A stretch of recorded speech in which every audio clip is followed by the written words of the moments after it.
বাংলাদেশ উন্মুক্ত বিশ্ববিদ্যালয়ের সকল শিক্ষার্থীকে আন্তরিক শুভেচ্ছা, অভিনন্দন ও সালাম জানিয়ে শুরু করছি আমাদের আজকের ভিডিও। আসসালামু আলাইকুম।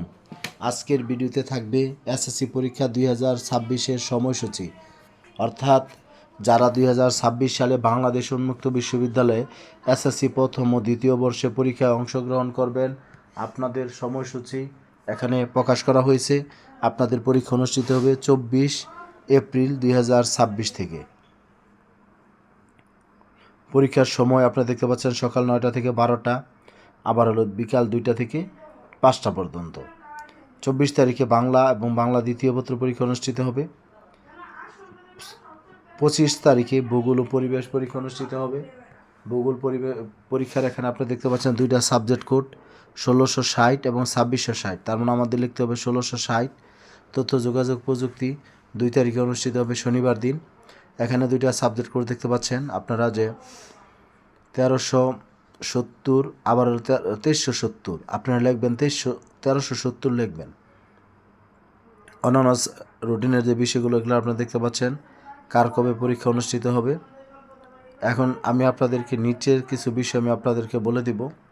অবশ্যই আপনাদেরকে পরীক্ষার হলে আপনাদেরকে অ্যাডমিট কার্ড বা যে প্লাস্টিক আইডি কার্ডটা সেটা আপনাদেরকে নিয়ে যেতে হবে। তারপর শিক্ষার্থী এখানে প্রশ্ন প্রবেশপত্রে উল্লেখিত বিষয় বা বিষয়সমূহে পরীক্ষা অংশগ্রহণ করতে পারবে। কোন অবস্থাতে অন্য কোনো বিষয়ের পরীক্ষা অংশগ্রহণ করতে পারবে না। প্রশ্নপত্রে উল্লেখিত সময় অনুযায়ী পরীক্ষা অনুষ্ঠিত হবে। তারপর এখানে আপনার প্রথমে বহু নির্বাচনী, পরে সৃজনশীল পরীক্ষা অনুষ্ঠিত হবে। উভয় পরীক্ষার মাঝে কোনো বিরতি থাকবে না। লিখিত উত্তরপত্রে শিক্ষার্থীকে প্রোগ্রাম কোড বা আইডি নম্বর বা বিষয় কোড বা ইংরেজিতে নির্ভুলভাবে লিখে বৃত্ত ভরাট করতে হবে। শিক্ষার্থীগণ পরীক্ষায় নন প্রোগ্রামেবল সায়েন্টিফিক ক্যালকুলেটর ব্যবহার করতে পারবে।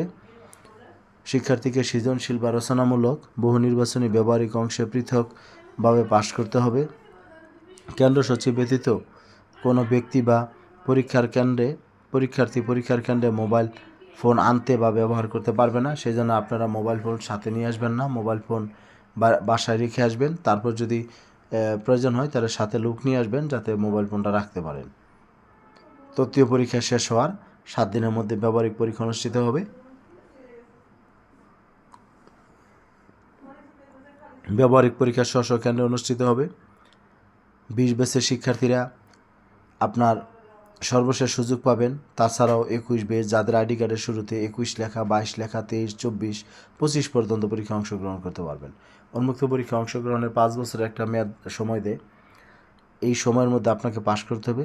যদি এই সময়ের মধ্যে পাশ করতে না পারেন, যদি আপনার 70% কোর্স বা 50% কোর্স যদি সম্পূর্ণ থাকে, তাহলে আপনার ডিনেবো সিস্টেমে আপনি পরীক্ষা দিতে পারবেন। সেই হিসাবে 19 ব্যাচের শিক্ষার্থীরা প্রথম সুযোগ পাবে, 18 ব্যাচের হলো দ্বিতীয়বার সুযোগ, আর 17 ব্যাচের সর্বশেষ সুযোগ। এছাড়াও কোনো শিক্ষার্থী যদি বোর্ডে যোগাযোগ করে যদি আপনারা রেজিস্ট্রেশন করতে পারেন কর্তৃপক্ষের অনুমতির মাধ্যমে, তাহলে সেও পরীক্ষায় অংশগ্রহণ করতে পারবেন। কর্তৃপক্ষ প্রয়োজন বোধে এই সময়সূচি যে কোনো পরিবর্তন করতে পারবে। সবাই আমার চ্যানেলটি সাবস্ক্রাইব করবেন, ফেসবুক পেজটি ফলো দিবেন উন্মুক্ত বিশ্ববিদ্যালয়ের আপডেট তথ্য পেতে। তারপর যদি কারো কোনো কিছু জানার থাকে, আপনারা আমাকে 01609781125 এই হোয়াটসঅ্যাপ নাম্বারে আপনারা মেসেজ দেবেন। সবচেয়ে গুরুত্বপূর্ণ একটা বিষয়, লিখিতযুক্ত উত্তরপত্রে শিক্ষার্থীরা আপনারা এখানে প্রোগ্রাম কোড 10, আইডি নম্বর ও বিষয় কোড ইংরেজিতে নির্ভুলভাবে লিখে বৃত্ত ভরাট করতে হবে। এখানে অর্থাৎ ওএমআর উপরে যা লিখবেন সবগুলো আপনারা 1 2 3 4 5 এরকম সংখ্যা লিখবেন, 1 2 মানে এগুলো লিখবেন না। সবাই ভালো থাকবেন, সুস্থ থাকবেন। আসসালামু আলাইকুম।